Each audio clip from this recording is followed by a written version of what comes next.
Well, I'm considerably older than Rosalie, so I'd have to say yes. Mm-hmm. I'd have to say yes. Period. You want it.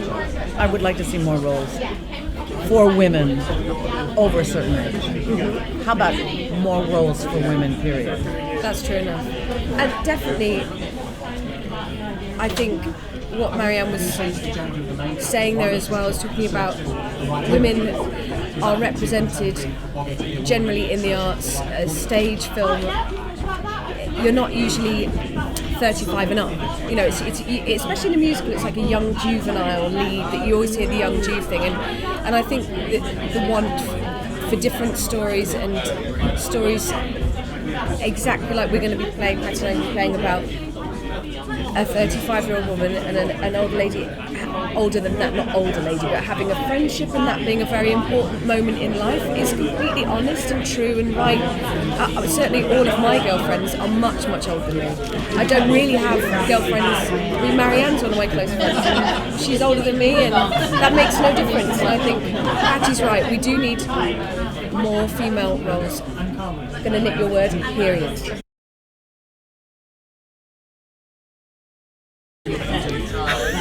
Oh my God! You know, as long as a piece of string, right? Yeah, right, exactly. I want to be in a situation comedy, and then I'm done. But I don't know. I don't know the future. I know that I wanted to do this with Marianne, and then I met Rosalie, so I'm really thrilled I'm doing this. But they're hard, and they're quite different now. I was lucky with War Paint. It was a story, you know. They aren't. They are. I mean, our technicals are quite long, and you stand there. I mean, they were kind to Christine and I, and we did not have to stand there, but we still had to stand there. Do you know what I mean? And I'm a professional enough to just show up the night before the first preview and go, okay, I've got to get out of the way of that stuff. I've got it. But the technicals are the shows are so computerized now, so that our technicals are much longer. You start a show exhausted. That's the problem. And that's so true, because you go through the grueling rehearsal process and then you run, and you run the show hundreds of times in the room for different people. Certainly this one will be run for Sondheim and various people coming to look at the piece before we do it. So you hit tag and you're knackered. I didn't feel pressure to get married to my husband. No, I didn't either. But I do think my sister is living in New York and she's around Bobby's age and she's single, and there is enormous pressure on her to meet someone and settle down. The question of, are you going to have a baby? Why aren't you settled down yet? This. And all my girlfriends who are single and we're the same age, and I am married with a baby, and that's just what I've decided to do, but which was right for me. But I think the question is, if you don't have those things and you've hit a certain age, I feel like the question surrounding a woman is what's wrong. Whereas if you're a man, it's not what's wrong. It's like, as Marianne said earlier, great, no problem. So I think what we're trying to tackle in this is the fact that why is it us as a society who have an issue with a woman being single, unmarried and without a child, and that doesn't mean that they're not interested in that. It doesn't mean that they're necessarily gay. It just means we should be able to have the freedom of that choice in this day and age. I don't know about Rosalie, but I can tell you that I rarely got cast in auditions, but I never doubted my talent. And so they weren't going to stop me. And so one has to trust their ability and honestly trust their ability, really be honest with oneself, and continue. The business is horrible. It's been horrible forever, and it's worse now because of Twitter and Facebook and YouTube. So that legitimate actors that have trained for the profession have a harder time getting hired than personalities on YouTube, on Twitter. And so if this is what you've chosen to do, and you keep going. I think you know if you can't stick at it. If you just can't, if you can't not do this, this is for you. But if these days, obviously, Patti, like when you say you don't get hired, and that's as big a part of it as doing it. It's like, how many no's do we still get? Like week in, week out. No for this, no for that. But you have to. You can't look to the industry to validate you. You have to have that for yourself. That's exactly.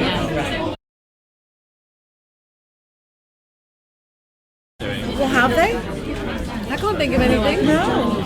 I don't think it's out there. I think it's another thing that needs to be looked at and addressed. I just did something, the Jonathan Larson grant. Yeah. There were lots of same-sex, there were a lot of lesbian plays. Yeah. They were fantastic, too. There's a lot of young writers out there, young women writers out there that are writing about power to the woman. Yeah. And they were fantastic. So they are out there, they now need to get produced. Yes. Yeah. I don't think we have an issue with it in our community because obviously... In community? In the community or in regards to the audience as well. So I think it's very much a split between the actual performers and the audience members. Well, actually I think an audience and the actors have to be in sync with each other entirely, otherwise you can't perform because, as we talked about earlier, the clink of a glass, the mobile phone, it's a community, you're in it together. Just going back to what you were saying earlier about how do we see more of these relationships on stage, you know what I'd really like to get to a stage with, and this is across the board in terms of females, gay, straight, black, white, disabled, non-disabled, is that we see these things on stage or on film and we don't have to acknowledge them, they're just the norm. Yeah. So we don't have to talk about it because it's just there. It's like we're all part of society. We don't walk down the street and say there's a gay man, there's a gay woman, there's a black, there's somebody in a wheelchair. Wouldn't that be lovely if we just get to a point where it's not a thing anymore? We don't have to stand up at award ceremonies and say people like me don't win awards because it should be normal, and the only way we can make it normal is by putting it in work constantly, and not referencing it.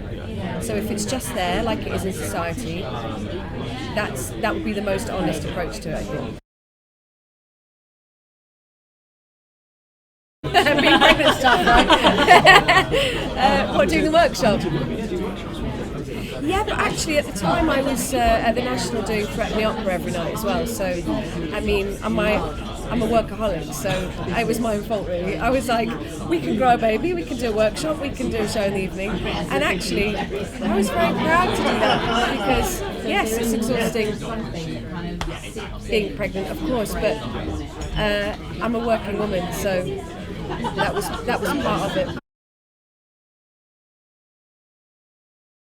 I know a lot of women in their 30s who are freezing their eggs, for example, and panicking that they're never going to be able to have kids. And my generation, the generation below me, were the ones that decided, let's not think about marriage, let's not think about settling down, let's get our careers going. And I know what happened to me is I was terrified about having a child. I was terrified about settling down. I always said I never want to be married, ever, because my career is really important. And for me at the time, I thought it was mutually exclusive. Luckily, I managed to find somebody who was wonderful enough that made me change my mind. And my career was still managing to keep going. But I think it's definitely a problem. It's a predicament a lot of women find themselves in. It would be great if there could be creches. Yeah. Creches and theatres. It makes so much sense. The whole nature of being in a show is that you become this kind of strange, slightly dysfunctional family, so I'm doing the show at the moment, and we've got I'm sharing with a lovely girl. We've got her dog in the dressing room with us. It is the best thing. Every dressing room should have a dog. She's just amazing, and I kind of think, bring the animals in, bring the kids in. Why not? I'm sure there are some theatre companies that have that as a kind of policy. I don't know who they are, but I think Knee-High do a bit of that. Do they? Yeah, they probably do. Yeah. Do you think it's if you're in the theatre, if you're working in a theatre, I think it's really, really hard. I mean, we're just talking about this. I would not be able to do my job. I would not have had my career if I hadn't had my husband, who was the main childcarer. I don't get paid enough. I never got paid enough, and my job is around the clock. It's not just the rehearsals, but it's the prep and the casting and the design. It's much worse for you actually, because as a performer, you go in and then you can obviously you keep thinking about it, but as a director, you are in it, aren't you, 24/7. Yeah. So I don't know how you do it. And I was just doing Angels in America on Broadway. I've just come back, and I would finish work at 2:30 in the morning. Because there isn't unions for a director, so I'm finishing work at 2:30 in the morning. I'd get up and I'd go into the theatre for midday, but I'd only just get up, go straight to the theatre, and I'm there until 2:30 in the morning. So how are you going to do that if you've got a kid? You're just not, are you? Which is why a lot of women drop out of theatre directing. Even now, it's getting better, but they drop out because it's not feasible.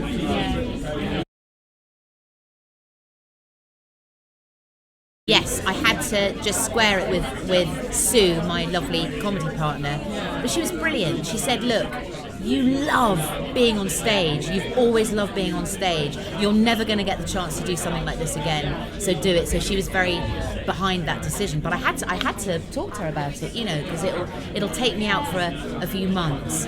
But